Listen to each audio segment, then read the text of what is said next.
My path into real estate didn't start with some big dream. It started with a bank job, a rental gone sideways, and a gut feeling that I can do this differently. But this industry and life had a few curveballs to throw my way. Let's get into it. Welcome to Showcase Chicago Podcast. I'm your host, Michael Reyes, founder and managing broker of Showcase Chicago Realty. And in this podcast, we delve into the heart of all things Chicago, real estate, and life as we engage in authentic conversations about some of the most significant decisions we make. So in today's episode, I'm so excited to have Lane Chesebro be co-hosting this episode with me today. Lane is a colleague of mine in the industry, and I'm just so grateful that you're here, and thank you for agreeing to do this. Yeah. No, I'm excited to be here. It's a big day, so I'm honored to be a part of it. It was a no-brainer when I thought, who can co-host this episode with me? Yeah. It was Lane. So thank you again for being here. I really appreciate it. Thank you for having me. Being in the business, very few people know from the very beginning that they want to be a real estate agent. What were your first jobs and what led you into the business of being a real estate, now brokerage owner? So I worked, my first job was a financial institution, but really a bank.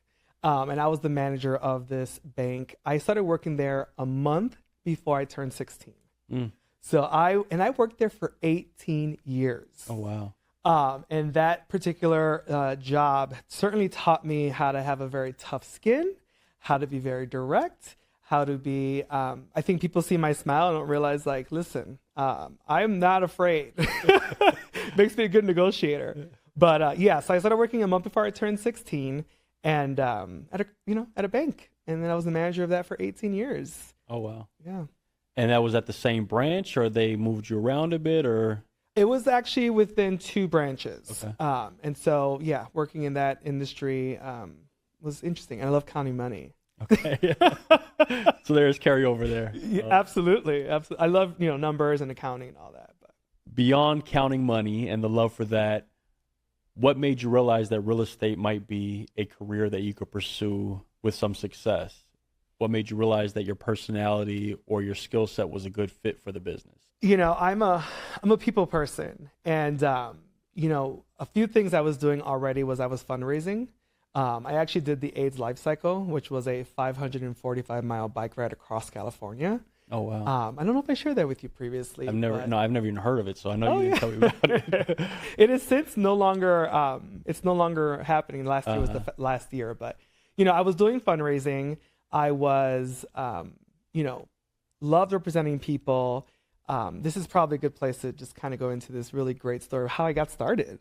I think working at the bank for 18 years, I was living in a rental building for 12 years. And I had lived in like 3 rental units in this property. There was a day where I was scheduled to do a loft walk tour with one of my neighbors. And, this was just like luxury lofts in the South Loop for funsies. Mm-hmm. The same day that happened, I received a notice underneath my door that said the building was sold and we're your new owners. And although you have leases that expire in 8 months to a year, we'll give you back your security deposit. We want you out. Buyout. Yeah, well, that's attempted. Well, attempted buyout, but they just thought we were going to be naive to it, right? So, we did the loft walk tour, and we came back, and my neighbor at the time, we also lived in the building. We loved the building. We were like, "What's going on here?" Right? So I reached out to everybody in the building. Again, a testament to relationships and building that up. So I actually had all of them come to a building meeting in my apartment. So you became an HOA president without an HOA. Exactly. The tenant president. Okay. Yeah, exactly. And so I called building meetings, and then I reached out to a rental rights organization that was able to support me in understanding what our rights were. And so our second meeting, it was about choosing who's going to be the voice of this group. So with the support of this nonprofit, I was able to, formulate a letter and have... So you became the voice of the group as well? Okay. Yes. So you organized it and you became the actual megaphone. And I was negotiating, right? So they thought we were going to be naive to the situation. Oh, give us the security deposit back. No. If you leave a rental 2, 3, 6 months early, that landlord is going to expect you to pay that rent. So, and same as reverse, buy us out. Yeah. You know, there's 8 months of my lease left on this. Yeah, you're going to give me a security deposit back as well as buy us out. As you can imagine, that did not go over well. You ended up in the trenches right away. Well, yeah. I mean, they, ultimately I forced their hand to allow us to live out our quiet enjoyment, which is a legal term for ultimately being able to live in your home without like disruption or loud noises or, for your quiet enjoyment, right? And so, we delayed their renovation, their quick flip by 8 months, and they had to honor our leases. And so we all just took our time. And so in the end, they did end up, obviously we all left, and they did do a full renovation, and they certainly upped the rents. Now, here's the thing. I want to be very clear. That's okay to do. It's okay to buy investments, do the work, and get a good profit. Right. Just do it with integrity. Right. If you had come on. We probably would have worked with you. Even giving us a couple months rent as an offer might have helped us to you might actually save money by trying to get ahead of it with kindness, right? Like exactly. You can, So, I reflected on the situation, and I realized that I love working with people. I love representing people. I love being the voice for others and advocating for others. And I was scheduled to do that loft walk tour for funsies to go see luxury condos in the South Loop. Curiosity. Yeah, exactly. So I'm like, I'm looking at real estate. I'm representing people. This seems like it might be the right move, So I teetered. I went there. Where does that come from, though, in your own upbringing, right? So not everyone who gets that notice is going to decide to reach out to all these strangers that are their neighbors and then become the voice of those, neighbors, strangers, however you look at them. So is there a part of your background that you now reflect on and think, oh, this was the beginning of you taking on kind of that responsibility and ending up in this business? It's so funny because I feel like the answer is I didn't have many people to be the voice for me. And so it was, that's such a great question, and good for you for asking it, but also you kind of suck. But no, really, I think that I, from my background, didn't have people stand up for me and have a voice. And so I was kind of on my own. I had to figure out how to be an adult and how to run a business and how to do all of this, right? So I think my background instilled in me to show up for others and be the voice of reason and support people in that way. And so that's kind of what led me to it, I think. We have years spent in the bank and having multiple hats there, ending up in a managerial role, sounded like. The impromptu organizing of an apartment complex and challenging the landlord. Yeah. What have you drawn from past experience that has affected how you approach running your own brokerage now today? That bank or money service business that I was working at, it wasn't necessarily a traditional bank. And so the clientele that was coming to this financial institution, how do I say this? Well, you got to say something because you can't leave it with not traditional bank. We need to know more about that. So it was a currency exchange. Okay. You know what I mean? So I think there, so people who don't know, it's pretty much a cash business, a money service business that people cash their checks at. They send wire transfers, they pay utility bills, they pay. And you can correct me if I'm wrong, but many of which the customers maybe don't have a traditional bank that they already bank with, right? So they come to the currency exchange in place of that for all types of services. Exactly. Okay. And that's why I got so good at counting money. Yeah. Should have also worked at a casino because you should see how I count money. But I think that row in that particular industry for 18 years really taught me how to fight. Yeah. Without getting too much verbally into, or you talking about physical altercation? Definitely not physically. Okay, there you go. I was behind bulletproof glass, so no one was coming for me. In fact, when someone was kind of being a little confrontational, I would say things like, "This glass is here for your protection." Oh. And not mine. And then hope that they weren't waiting on the other side of the door when you got off. Exactly. But no, it really taught me how to have a really tough, thick skin. I was told lots of things. I was called many names.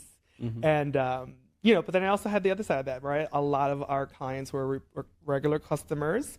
And, I still talk to some today. I've sold many of them houses. Yeah, okay, yeah. So, I think when it comes to negotiating too, I think it's important when to push and pull and how to talk to people and all walks of life. And, we run into a lot of personalities in this industry. And I can mine that well. Without the bulletproof glass. Open up your brokerage. We know that doesn't happen overnight. Everyone loves to celebrate the end result. But what are some of the hurdles, difficulties, tougher times that you've had to push through to get to this point where you now have Showcase Chicago Realty? And you own your own brokerage. 12 years in the business. I started in 2013. And I was doing both the currency and real estate. I got just my leasing license for the first year. Then I got my sales license, and obviously now my managing broker's license. But I think that the journey has not been, it has been highs and lows, right? With anything, I'm sure that that's the case. But in particular for me, the biggest challenge was in 2017. So I started in 2013. I had some really good years, and I was like, oh, this is going to be great. Easy peasy, turn it on. And I'm like, oh my God, this is happening. I'm doing something here. I'm achieving something here. And this is really good. And so 2017 hit. I had such a bad year, like literally such a bad year, to the point that I ended 2017 in $75,000 of credit card debt. Oh, wow. That's a bad year you never forget. It's a bad year you'll never forget, right? But I think I've alluded to like the hustle, the fight, and to get to where I'm at. Like it has not been a linear journey. It has been highs and lows, and to be very frank, I think there's been more lows than highs oftentimes for my journey. And so this was another example of my resilience and showing up for this career because I truly felt like I was meant to do it. And all that to say, so in 2017, I had my worst year yet, and I was forced to get a night job. And so I was working as a night auditor for a hotel, doing their books at the end of the night from 11 p.m. to 7 a.m. Wow. And doing real estate during the day. When I found sleep, I'm not sure. Right. When your clients let you. Yeah, exactly. Yeah. But I definitely kept my ringer on. I also, carved out time to do, the follow-ups and obviously negotiating deals and showings, and like I'll take 2-hour naps here and there. But long story short, I got a night audit position, and I did that for a year for this hotel. And then that was very hard. Then I got promoted to staff accountant. So, I think, again, this all lines up with accounting, people. It all kind of lines up. And leadership, And leadership, yeah. I mean, I got promoted in a year in this brand new hotel into their staff accounting position. Remember when I first got into that role, there was a unreconciled account that was 6 months unreconciled. And I reconciled the hell out of that account. But anyway, so I got... Did that require a bunch of follow-up? Is that how you're saying you reconciled it? Or? Well, no, I had to balance the books. Okay. Like it was... going back over everything that they had? Okay. So I got promoted. I was doing 6 a.m. to 2 p.m. as a staff accountant at the hotel and still doing real estate. So the good thing was that they appreciated my work ethic so much that they allowed me to take a call. If I had a showing, they let me go do a showing. They were really flexible with me, which allowed me to do real estate and also do this accounting job. And that was before hybrid kind of office hours and workflow and all of that. So I'm so glad you said that because actually I was during COVID where I was still at that job. Oh, okay. So Started transition. Yeah. So in less than 2 years of starting that job, I paid off all $75,000 of that debt in 2 years. I don't want to lose track of this. So 2017 was a very difficult year. And you mentioned within that there's been many difficult years, periods of time. That's the nature of real estate for a lot of people.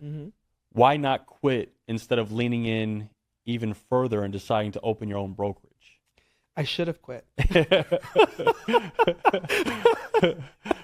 I think anyone in their right state of mind would quit. Like, I think, not to say I'm not in my right state of mind. I just have such a passion for it.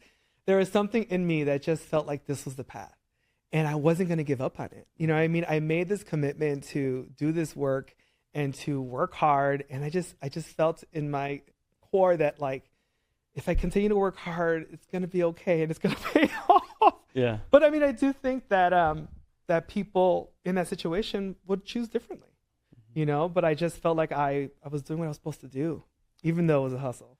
Yeah. And I've heard from you that you're not focused on the number of sales every year or how many clients you can, reach through cold calling or lead generation. You're more focused on providing a service to those that know you as a real estate expert. So given that there's such fluctuation in the business from year to year, month to month, week to week, how do you define success at this stage of your career and where you are now as the owner of a brokerage? If you had asked me that when I first got into this business, it would have been make as much money as possible. And with the journey I've had and seeing where I'm at, and also the longer you do this, the more you can actually scale and kind of like assess the numbers and things like that. So now in this business, 12 years in, I define success by having a healthy work-life balance. Thankfully, that's changed probably. That has certainly changed. Again, it's not about the number of deals anymore.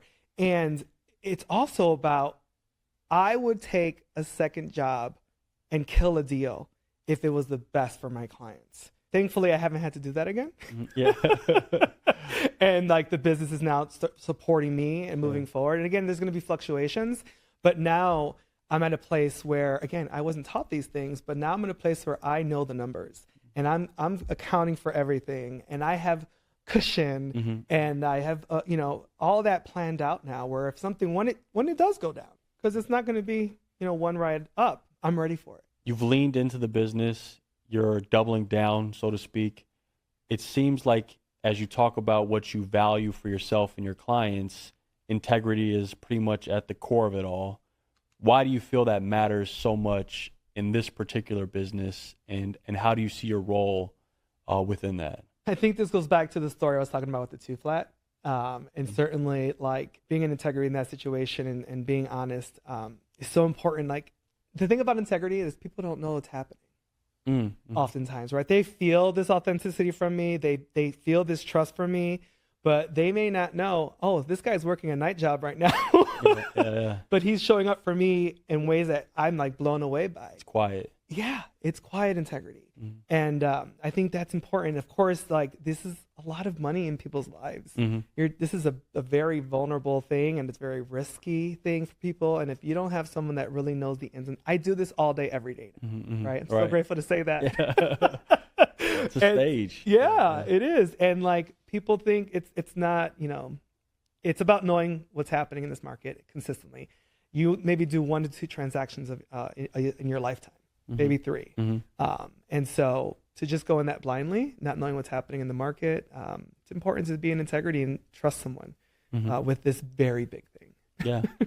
And you're going to add that to the business with the agents you work with, both in terms of deals and transactions, but also anybody who might join you at your brokerage, right? That's going to be something that is at the core of the values that you're offering through Showcase Chicago. When I think about the brokers that I want to bring on, how do you tell someone or to say, hey, I know you need this paycheck, but we have to do right by our clients. And how do you assure them that something's going to land or something else is coming down the pipe, right? I think from my story, there were bad times and I figured out, and there will always be a way. So it's partly to encourage brokers to stay with it, trust the process, even when you're just like, reaching out to your clients or prospecting or whatever you're doing to get business, like it's going to pay forward in ways you don't see it right now. Sure. I think it's really about being consistent, showing up, and your clients will pay that back to you, and it'll land. But always do the right thing, because then that's gonna give you 10 more. You know what I mean? So is that one of the takeaways that you hope other agents are able to, glean from your experience, is this putting the client first and not rushing the process, but really understanding that it's a long-term business and you're building trust over time. And with that trust, what you're hoping for will come down the road, which is just a steady flow of business that you can kind of serve clients with, right? Now it feels steady.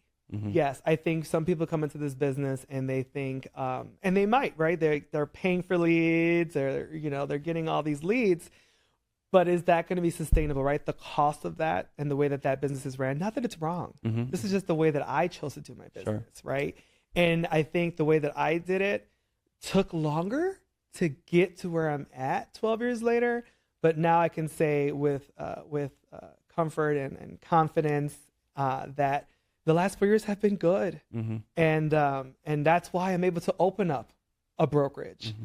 and to expand on that, right? Because I've built this long-term business that's going to continue to repeat itself Mm-hmm. versus me, paying for leads or what have you. So, yeah, I think do the work. It might take longer, but in the end, it'll be consistent.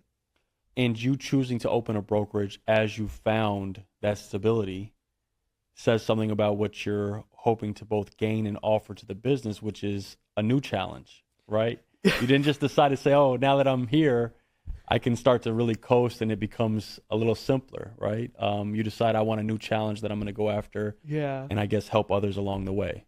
It's such a great perspective, but yeah, and also I must really, really like challenges. Yeah, that's right. That's true. That's true. Also, I think I'm not just challenges, but I'm like risk, right? Mm-hmm. I think I'm taking on significant risk, and but also knowing that I will come out of anything. Mm-hmm. I will get to the other side of anything, and I want to push myself forward and push other agents forward and have them have the life that they want to live. And a good work-life balance, and also just love what you do. Mm-hmm. I wake up excited to get to work. Mm-hmm. Mm-hmm. Mm-hmm. I have people actually, side note, I went on a vacation with someone for a weekend, and I had mentioned, I have this really cool project when I want to get back to it for my business.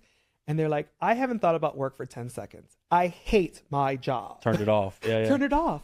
But yes, I need to have a balance of turning it off, and I am now. But I would hate to go to a place. Yeah, it excites me. Yeah.